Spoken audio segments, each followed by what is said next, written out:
Episode का starting होता है जहाँ पर एक बंदा और एक लड़की दौड़कर आ रही होता है। वो लोग बहुत डरे हुए थे। आधी हमें दिखाना चाहता है उनके जगह को जो कि टूट चुका था, यानी उनके जगह में किसी ने अटैक कर दिया था। इसके बाद वो दोनों आकर एक जगह में स्टॉप हो जाता है क्योंकि उनके आगे एक बहुत बड़ा मॉन्स्टर होता है जिसने इस प्लेस में अटैक किया था। इसके बाद वो मॉन्स्टर भी इन दोनों को देख लेता है और इसके बाद वो अटैक करने के लिए रेडी हो चुका था और इसको देखकर वो दोनों अपने जगह में सुन हो जाता है। वो दोनों जान गए थे अब भागने का कोई फायदा नहीं होने वाला और उसके कारण ही वो लोग इधर ही सुन हो जाता है और उसके बाद वो मॉन्स्टर अपना अटैक कर देता है। लेकिन लकीली उन दोनों को वो अटैक नहीं लगता, लेकिन इसके वजह से वो दोनों हर्ट हो जाता है। साथ ही वो लोग अलग हो चुके थे। इससे जो बंदा होता है इसका नेम था हयातो। इसके बाद हयातो अपने बहन को देखता है वो जिंदा है या फिर नहीं, और उसके बाद ही वो जान पाता है उसका बहन उस मॉन्स्टर के हाथों में आ चुका है। उसके बाद वो मॉन्स्टर उसकी बहन को मारने वाला था और उसको देखकर हयातो पागल जैसा हो जाता है। लेकिन इसी बीच रेस्क्यू फोर्स इधर आ जाता है और उसके बाद वो लोग अटैक कर देता है। इसीलिए वो मॉन्स्टर हयातो की बहन को नीचे गिरा देता है। खैर इसके बाद हयातो उसके पास आ चुका था। वो देखता है अपने बहन को और उसके बॉडी में एक कट आ चुका था और उसके अंदर से कुछ बाहर आने लग जाता है, यानी ये बहुत भयंकर था। वो देखकर हयातो बहुत बुरी तरीके से डर जाता है और इसके साथ ही हयातो आ जाता है अपने प्रेजेंट में, यानी हयातो ये सपना देख रहा था कि उसके पास लाइफ में ये हो चुका है। खैर इसके बाद हयातो कहता है ये सपना उसको हमेशा आता है। हयातो एक प्लेन में होता है जो कि लैंड करने वाला था और इसके बाद हयातो कहता है वो एक आइलैंड में आया है जिसको कहा जाता है लिटिल गार्डन। अब से ये उसका घर होने वाला है जहाँ पर इधर एक अकेडमी है और वो इसमें ज्वाइन करने के लिए आया है। इसके साथ ही प्लेन लैंड कर लेता है। हयातो बाहर आ चुका था और इसके बाद ही वो एक साउंड को सुनता है जहाँ पर कुछ लड़कियां उसको लेने के लिए आ चुकी थी। वो लोग एक साथ ही हयातो के लिए चिल्ला रहे होते हैं और इसको सुनकर हयातो बहुत ज्यादा शर्मा जाता है और वो इधर से भाग गया था तो पैदल ही अपने नए अकेडमी में आ जाता है। और उसके बाद वो देखता है इधर बहुत सारे स्टूडेंट होते हैं और उनमें से एक हयातो को पहचान लेता है और उसके बाद ही वो कहती है तुम एक न्यू स्टूडेंट हो और तुम्हारे पास एक रिकॉर्ड है। ये रिकॉर्ड बहुत ज्यादा फेमस है जहाँ पर हयातो का नेम सुनकर बाकी सब लड़कियां या फिर लड़के भी उसके पास आ चुके थे। सब एक साथ ही हयातो के साथ बातें करना चाहते थे, जहाँ पर इसको देखकर हयातो नीचे से भागकर आ जाता है। सोच रहा था ना जाने इनको क्या हुआ है और इसकी बारी वो देखता है उसके आगे से एक लड़की आ जाती है जो कि उसके ऊपर ही जंप कर देती है। इसके कारण वो दोनों नीचे गिर चुके थे। खैर इसके बाद हयातो कहता है तुम कौन हो, और इसके बाद वो लड़की अपने बारे में कहती है उसका नेम है इमाइल। वो हयातो को बहुत टाइम से देखना चाहती थी और इसको आज हयातो के साथ मिलकर बहुत अच्छा लगा।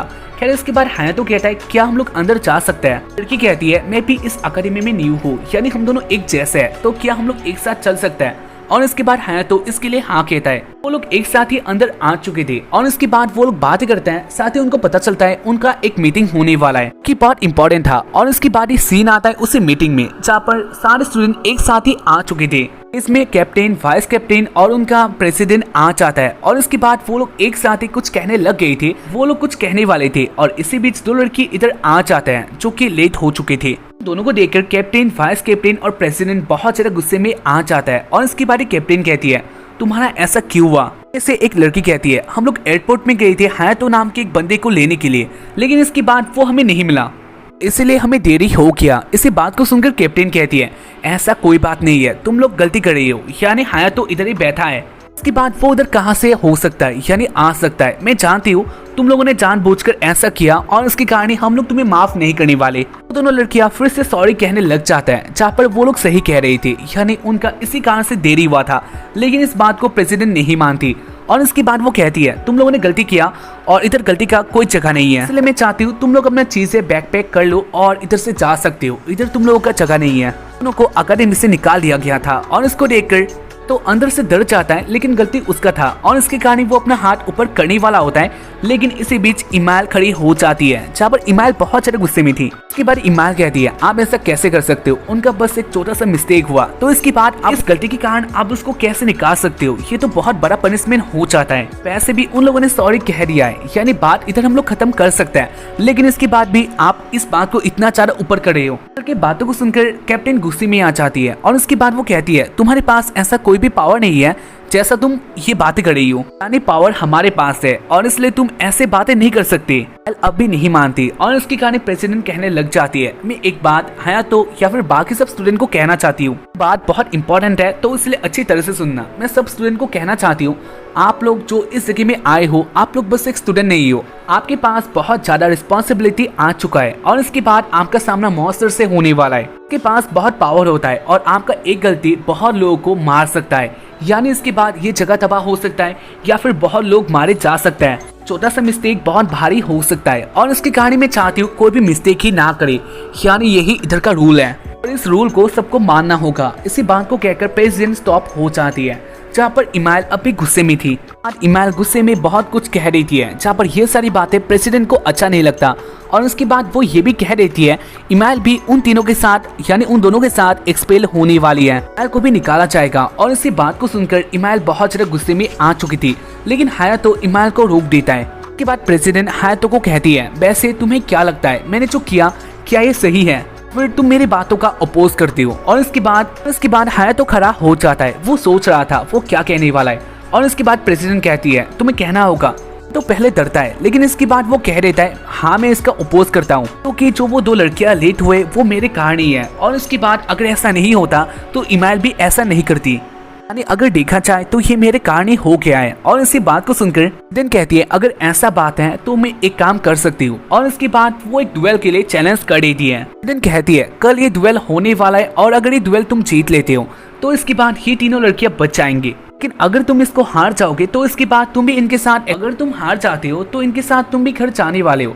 हयातो इसके लिए मान जाता है। इसके बाद हमें दिखाया जाता है इमाइल हयातो को लेके आ जाती है एक जगह में, कहती है मैं एक बंदे को जानती हूँ जो कि तुम्हें इसमें हेल्प कर सकता है, यानी वो बहुत जानती है इससे डुएल किया जाता है या फिर तुम्हें क्या करना होगा और इसके कारण ही हम उनके साथ बातें करेंगे और इसके बाद हो सकता है तुम्हें कुछ प्लान मिल जाए। तो इसके लिए मान जाता है और इसके बाद वो दोनों मिलकर आ जाते हैं एक बेस में। कहती है ये मेरी बहुत पुरानी फ्रेंड है और इसके कारण तुम इसके साथ फ्रीली बातें कर सकते हो। बंदी का नेम होता है चार्लेट और इसको हम लोग 4 कहने वाले हैं। खैर इसके बारे 4 और बाकी सब लोग एक साथ बातें करते हैं। 4 ने हयातो के बारे में पहले से ही सुना था, जहाँ पर हयातो अब 4 ने हयातो के बारे में पहले ही सुन लिया था, यानी उसका मैच क्लियरली हार्वे प्रेसिडेंट के साथ होने वाला है। ये एक बहुत भयंकर बात हयातो के लिए था क्योंकि उसको 100 पावर यूज करना नहीं आता, जो कि एक बहुत इंपॉर्टेंट बात है। तो इन सारी बातों को सुनकर शॉक्ड हो जाता है और इसके बाद वो कहता है लेकिन आपको कैसे पता। और इसके बाद वो कहती है मेरे पास एक चीज है जिससे मैं सारा बात इधर से कंट्रोल कर सकती हूँ, यानी सुन सकती हूँ। इसके बाद वो अपने एक इन्वेंशन यानी अपना ब्रेन को दिखा रही थी जिससे वो सारा नॉलेज कलेक्ट करती है। इसके बाद 4 कहती है इसको तुम रख सकते हो, यही अब से तुम्हारा 100 पावर होने वाला है। और इसके बाद वो एक चीज को हयातो को दे देती है और अपने डिवाइस से हयातो को इसका डेमो दिखाने लग गई थी, जहाँ पर वो कहती है 100 पावर के बारे में। वैसे मैं तुम लोगों के लिए बता रहा हूँ 100 पावर एक सुपर पावर है, बंदे का पावर जैसा होगा उसका वेपन भी वैसा ही होने वाला है, यानी सबके पास अलग अलग वेपन होने वाले हैं। अटैक का इम्पैक्ट बहुत होगा और इसको इधर यूज किया जाने वाला है। हार्वे यानी प्रेसिडेंट के बारे में कहा जाए तो वो एक जगन टाइप का सुपर पावर यूज करती है, उसका पावर इम्पैक्ट बहुत है, तो इसके कारण ही हयातो तुम्हें प्रैक्टिस करना होगा। तो 100 पावर के बारे में जान चुका था। खैर इसके बाद वो कहता है अब से मैं भी इसका यूज करने वाला हूँ। खैर इसके बाद हयातो और इमाइल आ जाते हैं एक डोम में। कहती है कल तुम्हारा मैच होने वाला है और इससे पहले हमें ट्रेन करना होगा। खैर इसके बाद वो दोनों अपने अलग ही सूट में आ जाते हैं, तो के लिए ये टायर्ड होता है, लेकिन जो भी उनका मैच स्टार्ट हो चुका था। हयातो अपने 100 पावर को पहले टाइम के लिए आगे लाता है और उसके बाद उसके बॉडी में आ गया था एक स्वॉर्ड, साथ ही उसका बॉडी में कुछ और भी आ जाता है और इसको देखकर 4 और बाकी सब लोग बहुत ज्यादा सरप्राइज होता है। वैसे इसको पाकर हयातो बहुत ज्यादा हैप्पी था। इसके बाद इमाइल कहती है अगर ऐसा होगा तो कल का मैच तुम ही जीतने वाले हो। खैर इसके बाद इमाइल भी अपने सुपर पावर को आगे लाती है, तो कहता है क्या तुम्हारे पास भी 100 पावर था। और इसके बाद इमाइल कह रही है हाँ मेरे पास भी ये पहले से ही है।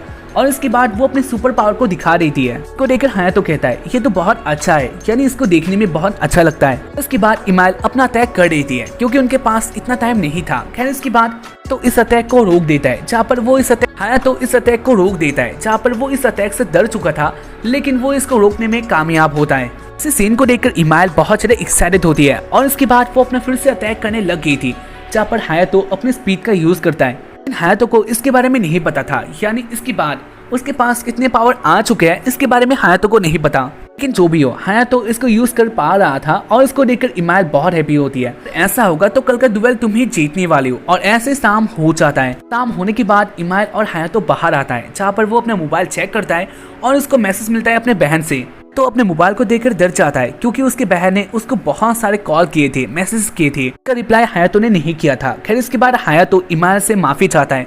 वो कहता है मेरे बहन के साथ मुझे मिलना होगा, वो एक हॉस्पिटल में और मुझे उसके साथ बातें करना होगा। इसी बात को सुनकर इमाइल कहती है क्या वो बीमार है, और इसके बाद हायातो कहता है हाँ वो बहुत ज्यादा बीमारी रहती है। इसके बाद हायातो इजाजत लेकर आ जाता है हॉस्पिटल में और इसके बाद वो अपने बहन के साथ बातें करता है। देखता है उसका बहन उससे बहुत ज्यादा नाराज हो। इसका नाम है कारण, जहाँ पर हायातो अपने बहन को बहुत माफी मांगता है। वो कहता है मैं बहुत ज्यादा बिजी था और इसके कारण मैं तुम्हें रिप्लाई नहीं दे पाया। लेकिन इसके बाद भी कारण नहीं मानती और वो अपने बातों में होती है। और इसको देखकर हायातो कारण को पकड़ लेता है और वो एक किस कर देता है। किस को पाकर पिघल जाती है और उसके बाद वो माफ कर देती है। इसके बाद वो दोनों एक साथ बात करते हैं, जहाँ पर कारण कहती है वैसे तुम्हारा सेरेमनी कैसा रहा, तुम सिलेक्ट हो चुके हो। और उसके बाद हायातो बात को कहने में डर जाता है और उसके बाद वो कहता है मेरे साथ बहुत कुछ बातें हुआ है। और इसके बाद वो कुछ कहने वाला था, लेकिन इसी बीच इधर आ जाती एक लेडी जो कि हॉस्पिटल का नर्स होती है। और उसके बाद वो कहती है वैसे विजिटिंग आवर खत्म हो चुका है, यानी इसके बाद आपको इधर से जाना होगा। तो नर्स को देखकर थोड़ा शर्मा जाता है और उसके बाद वो इसके लिए हाँ कह देता है। जहाँ पर इसी सीन को देखकर कारण कहती है तुम एक बहुत बड़ी धड़की हो, तुम अभी तो इधर आए थे, तो इसके बाद इतना जल्दी क्यों चाह रहे हो, मैं जानती हूँ नर्स को देखकर तुम्हारा अलग हो चुका है। हायातो शर्मा जाता है और उसके बाद वो कहता है ऐसा कोई बात नहीं है। खैर इसके बाद रात को हायातो अपने घर में आ चुका था, तो अपने रूम को देखता है, जहाँ पर उसके अपने रूम को देखता है जहाँ पर उसके रूम में लाइट ऑन था। और उसके बाद ही वो अंदर देखता है जहाँ पर एक लड़की अपना कपड़ा चेंज कर रही थी। इस सीन को देखकर हायातो बहुत ज्यादा शॉक्ड होता है और उसके बारे में वो जान पाता है वो थी इमाइल। भी हायातो को इस सीन में देखकर बहुत ज्यादा शॉक्ड होती है, साथ ही उसको गुस्सा आ गया था। और उसके बाद वो हायातो को मारने लग जाती है, जहाँ पर हायातो कहता है मुझे अपनी बात कहने दो, लेकिन इमाइल कहने नहीं देती। वो डायरेक्टली हायातो के ऊपर अटैक कर देती है, इसलिए हायातो का हाल बुरा हो गया था। खैर इसके बाद हायातो अपना आंखें खोलता है, उसके पास ही होती है और इसके बाद वो दोनों बातें करते हैं, जहाँ पर वो दोनों ही दोनों से गुस्सा थे। कहती है मुझे गुस्सा आ गया था क्योंकि तुम अचानक से रूम में एंटर किए और ये अच्छा बात नहीं होता है। और इसके बाद हायातो कहता है मुझे माफ कर देना, यानी मैंने अपने रूम में एंटर किया। और इसके बाद उसको एक बात को याद आता है, यानी ये रूम तो उसका है। और उसकी कहानी वो कहता है ये रूम तो मेरा है, तो इसकी बात तुम इधर क्या कर रही थी। और इसकी बात इमाइल कहती है मुझे माफ कर देना, एक बात तुम्हें बताना भूल गई, अब से हम रूममेट होने वाले हैं और इसकी कहानी हम दोनों को एक साथ ही रहना होगा। इसके बाद इमाइल हायातो के कपड़े को सीलने लग जाती है, क्योंकि वो उस अटैक में फंस चुका था। इसको देखकर हायातो कहता है ये काम मैं भी कर सकता हूँ। और इसके बारे इमाइल कहती है नहीं मैं तुम्हें करने नहीं देने वाली, क्योंकि कल ही तुम्हारा एक बहुत इंपॉर्टेंट दुएल होने वाला है, इसको तुम्हें जीतना होगा। साथ ही मुझे हेल्प करना था, तो इसकी कहानी मैंने किया। और इसके बाद वो अपना काम कर रही थी, लेकिन इसी बीच सुई उसके हाथों के अंदर चला जाता है। इसके बाद खून बाहर आने लग गया था, जहाँ पर हायातो इस सीन को देख लेता है और उसको अपना वही पुराना वाला सीन याद आता है, क्योंकि तुम लोगों ने एपिसोड के पहले सीन में देखा था। और उसके बाद वो सीरियस हो जाता है, वो इमाइल के पास आता है और वो इमाइल का उंगली चूसने लग गया था। तो कहता है मैं खून नहीं देख सकता और इसकी कहानी में ऐसा किया, साथ ही तुम भी हर्ट हो चुकी हो और मैं तुम्हें हेल्प करना चाहता हूँ। इमाइल इससे इम्प्रेस साथ ही हैप्पी हो जाती है। और इसके बाद वो लोग ऐसे बातें करते हैं और इसके बाद सीन आता है कल में। फाइट के लिए सब लोग रेडी हो चुके थे और उसके बाद प्रेसिडेंट और हायातो आ जाते हैं फाइट करने के लिए और इसके साथ ही काउंटडाउन स्टार्ट हो जाता है। सब लोग फाइट को देखने के लिए आ चुके थे और इसके बाद ही प्रेसिडेंट कहती है क्या तुम फाइट के लिए रेडी हो। हायातो कहता है जहाँ तक मैं कर सकता हूँ उतना तक मैं करने वाला हूँ, यानी फाइट जल्दी ही होने वाला है, इसके लिए मैं रेडी हूँ। और इसके साथ ही फाइट स्टार्ट हो चुका था, जहाँ पर हायातो अपने अंदर से डरा भी था। वो भी जानता है उसके सामने वाला ओपोनेंट इतना इजी नहीं होने वाला था। इसके साथ ही एपिसोड का एंड हो जाता है। अगर एपिसोड को देखकर अच्छा लगा है तो इसको लाइक कर देना, साथ ही चैनल को सब्सक्राइब करना मत भूलना, क्योंकि ये बहुत इंपॉर्टेंट बात होता है। बाकी हम लोग मिलते हैं इसके बाद वाले एपिसोड में, तब तक के लिए बाय, जय हिंद, सायोनारा।